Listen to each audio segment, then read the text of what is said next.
नमस्कार दोस्तों, एके आयुर्वेदा में आपका स्वागत है। दोस्तों आज हम आपको बताएंगे आयुष 64 के बारे में। जी हाँ दोस्तों, आज के वीडियो में हम चर्चा करेंगे आयुष 64 के बारे में, उसके घटक दरों के बारे में, उसको कैसे बनाया जाता है और उसमें डाली जाने वाली औषधियाँ कौन कौन सी होती हैं, इस सब के बारे में आज की वीडियो में चर्चा करेंगे। जी हाँ दोस्तों, जब से कोविड-19 आया है आयुष 64 एक बार फिर चर्चा में आ गया है। इससे पहले CCRS द्वारा तैयार ये मेडिसिन एंटी मलेरिया दवाई के रूप में काम ली जाती थी, लेकिन जैसे ही कोविड-19 में एलोपैथिक मेडिसिन हाइड्रोक्सीक्लोरोक्विन का जिक्र आया, उसके साथ साथ आयुर्वेदिक एंटी मलेरिक मेडिसिन कोविड-19 में आयुष 64 का भी काफ़ी जिक्र आया। आयुष मंत्रालय की गाइडलाइन में इसको शामिल किया गया है। तो आज हम आपको आयुष 64 किस तरह से बनाया जाता है, उसमें क्या क्या डाला जाता है और इसके क्या क्या फ़ायदे हैं वो बताएंगे। इसका प्रयोग पिछले 40 सालों से एंटी मलेरिया मेडिसिन के रूप में किया जा रहा है। दोस्तों ये आयुर्वेद की बहुत ही अच्छी मेडिसिन है और बहुत ही निरापद है। इसका प्रयोग राजस्थान और असम राज्य के बहुत से जिलों में किया गया, जिसमें बहुत अच्छे फायदे देखने को मिले। तो दोस्तों आज हम आपको इसके बारे में बताएंगे कि इसमें कौन कौन सी औषधि डाली जाती हैं, किस तरह से इसको तैयार किया जाता है और इसके होने वाले फ़ायदों के बारे में। इसके अंदर मुख्य रूप से 4 औषधियाँ हैं, यानी 4 औषधियों से मिलकर ये बनाई जाती है और ये कैप्सूल फॉर्म में आती है, इसलिए आयुष 64 कैप्सूल नाम से जाना जाता है। CCRAS यानी central council of research in Ayurveda medicine, उसके द्वारा इस पे शोध किया गया था और उसके बाद इस पे काफ़ी काम किया गया और इस औषधि के बहुत से अच्छे रिजल्ट मिले। तो आज हम आपको आयुष 64 के बारे में बताएंगे। तो चलिए वीडियो को शुरू करते हैं। आयुष 64 एक एंटी मलेरिया ड्रग्स है जो कि CCRS द्वारा खोजी गई थी। इसकी कई क्लिनिकल ट्रायल हो चुके हैं। उसके बाद इसको मलेरिया की महामारी में प्रयोग किया गया था, जिसमें बहुत अच्छा फ़ायदा मिला। इसको वेस्टर्न राजस्थान में 1984 और असम में 1995 में अप्लाई करके देखा गया, जिसमें बहुत अच्छे फ़ायदे मिले। दोस्तों ये औषधि बहुत ही कारगर है। आजकल कोविड-19 में भी इसके प्रयोग के लिए आयुष मंत्रालय की गाइडलाइन जारी की गई है। आज मैं आपको बताऊंगा कि इसमें किस तरह से बनाया जाता है और उसमें क्या क्या मिला होता है। दोस्तों इसमें मुख्य रूप से 4 औषधि होती हैं, जिसमें चिरायता, सप्तपर्ण, कुटकी और करंजलता के बीज। तो दोस्तों इनके बारे में आपको मैं एक एक करके बताता हूँ। जो पहली औषधि है जिसको चिरायता बोलते हैं, दोस्तों संस्कृत में इसे किरात तिक्त भू निम्ब जौरांतक कटुतिक्त नाम से जाना जाता है। इसका लैटिन नेम सर्वेटे चिराटा है और ये बहुत ही बेहतरीन औषधि है। हमारे देश में इसकी कई प्रजातियां पाई जाती हैं, लेकिन सबसे ज़्यादा नेपाली चिरायते को महत्व दिया जाता है। ये सबसे अच्छा बताया गया है। तो दोस्तों जितने भी बुखार हैं उसमें ये बहुत अच्छा काम करता है। खून को साफ करने के लिए बहुत ही बेहतरीन दवा है और ये पहाड़ी चिरायता या कई अन्य नामों से भी आता है। अगली औषधि है हमारी सप्तपर्ण की छाल। दोस्तों ये औषधि सतोना, सप्तपर्ण, चितवन नाम से भी जानी जाती है। ये गुण में तिक्त, कषाय, उष्ण, लघु स्निग्ध, कफवात शामक, दीपन व सारक औषधि है। इसके अलावा वर्ण शोधक व कुष्ठगुण भी होती है। दोस्तों ये औषधि भी इसमें प्रयोग की जाती है। अगली औषधि है दोस्तों कुटकी। कुटकी जिसे कटुरोहिणी, कड़वी, तिक्ता, चक्रांगी, शतपर्वा, कांडरूहा नाम से भी जाना जाता है। दोस्तों इसका लैटिन नेम पिक्रोहिजा कुरेरा है और ये इसमें प्रयोग की जाती है। इसका मूल का इसमें प्रयोग किया जाता है। दोस्तों कुटकी, सप्तपर्ण और जो चिरायता है, इन तीनों का सार निकाल के प्रयोग में लिया जाता है और दोस्तों इनकी तीनों की मात्रा समान ली जाती है।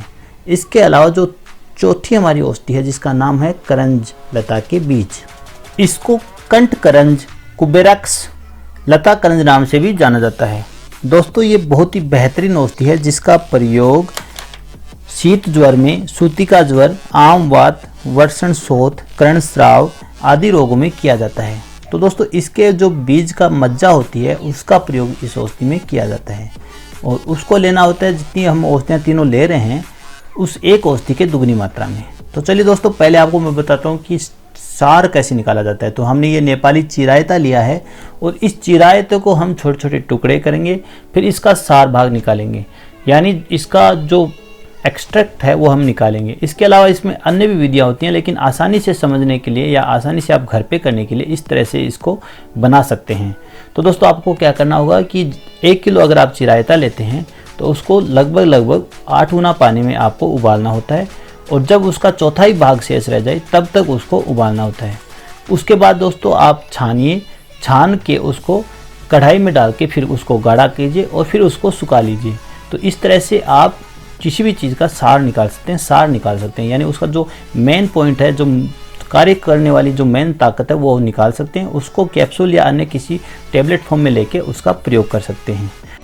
तो इस तरह से आपको 3 औषधियों का सार निकालना है और चौथी औषधि जो करंज लता के बीज हैं उसका मगज का प्रयोग करना होता है। दोस्तों इसका कैप्सूल 500 mg का आता है, यानी कि टैबलेट या कैप्सूल जो आती है वो 500 mg कहते हैं। उसमें 300 mg इन 3 औषधियों का सार भाग होता है और 200 mg इसमें करंज लता के जो बीज होते हैं उसका मगज होता है।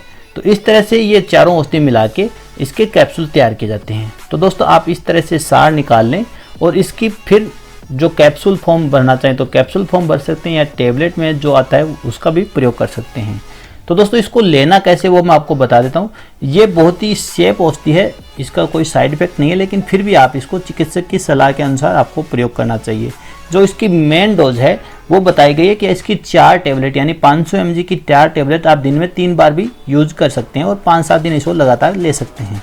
इसके अलावा बच्चों को आप अगर 5 से 12 साल के बच्चों को प्रयोग कराएं तो उसको 2 टैबलेट दिन में 3 बार 5-7 दिन दे सकते हैं। और अगर आप 5 साल से छोटे बच्चों को कराएं तो आप उनको 1 टैबलेट या जो कैप्सूल है उसको खोल के हनी के साथ इसका प्रयोग कराएंगे तो ज़्यादा फायदा रहेगा। इसके अलावा दोस्तों बताया गया है कि इसके अगर कम मात्रा में अगर आप इसको लंबे समय तक की प्रयोग करते हैं तो किसी तरह का कोई साइड इफेक्ट नहीं होता। तो दोस्तों चलिए मैं आपको बताता हूँ कि कैप्सूल कैसे भरे जाते हैं।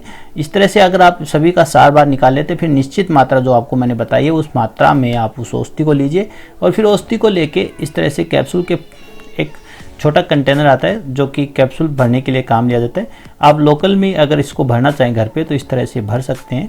फिर जो भी औषधि हो, जिस भी औषधि का आपको मेजरमेंट करना हो उस औषधि को लीजिए और फिर उस सारे कैप्सूल में इस तरह से इसको डालिए और फिर इसको अच्छे से दबा के जो ऊपर वाली कैप है कैप्सूल की वो लगा के आप इसको पैक कर देंगे तो आपका कैप्सूल तैयार हो जाएगा। और इन कैप्सूल का प्रयोग करके आप आसानी से इस दवा का उपयोग कर सकते हैं और फ़ायदा उठा सकते हैं।